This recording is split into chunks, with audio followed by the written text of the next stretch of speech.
Salam, selamat pagi Bapak Ibu Saudara keluarga Kerajaan Sorga. Terpujilah Tuhan yang terus mengaruniakan kasih-Nya pada kita setiap hari.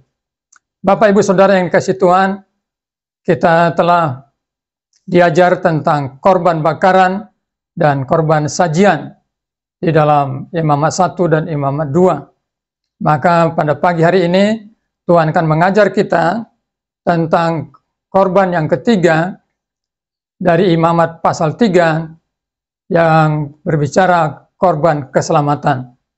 Kalau korban bakaran itu adalah sebuah korban pendamaian dan korban sajian itu adalah korban penyembahan kepada Tuhan, maka korban keselamatan ini adalah korban untuk penekanannya tentang bagaimana supaya hidup kita tidak bercela di hadapan Tuhan. Karena itu saya bacakan dalam Imamat pasal 3 ayat 1 sampai 2 yang bunyinya demikian. Jikalau persembahannya merupakan korban keselamatan, maka jikalau yang dipersembahkannya itu dari lembu, seekor jantan atau seekor betina, haruslah ia membawa yang tidak bercela di hadapan Tuhan. Lalu ia harus meletakkan tangannya di atas kepala persembahannya itu dan menyembelihnya di depan pintu kemah pertemuan. Lalu anak-anak Harun, imam-imam itu, haruslah menyiramkan darahnya pada mezbah sekelilingnya.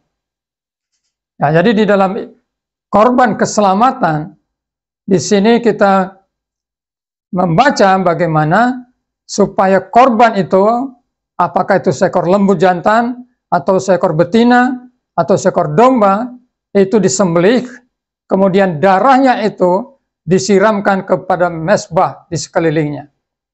Jadi di sini terjadi sebuah proses pengudusan, proses penyucian melalui darah korban tersebut.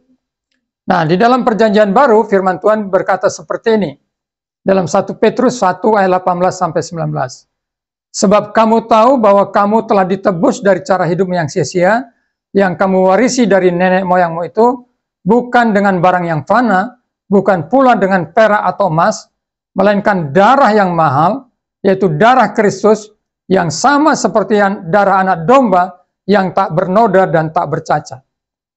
Jadi kalau di dalam kitab Imamat, korban keselamatan itu yang dikorbankan adalah seekor lembu jantan atau seekor lembu betina, atau seekor anak domba jantan atau seekor anak domba betina, tapi yang ditekankan adalah tentang darahnya.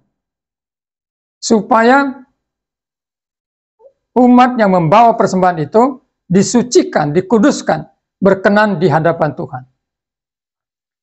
Yang menjadi kejijikan di mata Tuhan terhadap umatnya adalah kalau ada dosa. Karena itu dosa itu harus dibersihkan. Dan firman Tuhan ini mengatakan di dalam perjanjian baru, maka yang menyucikan kita bukan dengan emas dan perak, tetapi dengan darah yang mahal, yaitu darah Kristus. Darah yang sama seperti darah anak domba yang tak bernoda dan tak bercacat. Jadi melalui korban keselamatan, kita dituntun kepada pengorbanan Yesus Kristus di atas kayu salib, di mana darahnya tertumpah untuk menyucikan dan menguduskan kita, supaya kehidupan kita menjadi kehidupan yang berkenan di hadapan Tuhan. Terpujilah Tuhan yang telah mengaruniakan keselamatan kepada kita melalui darah anaknya Yesus Kristus, Tuhan kita dan Juru Selamat kita. Salam, selamat pagi, Tuhan memberkati.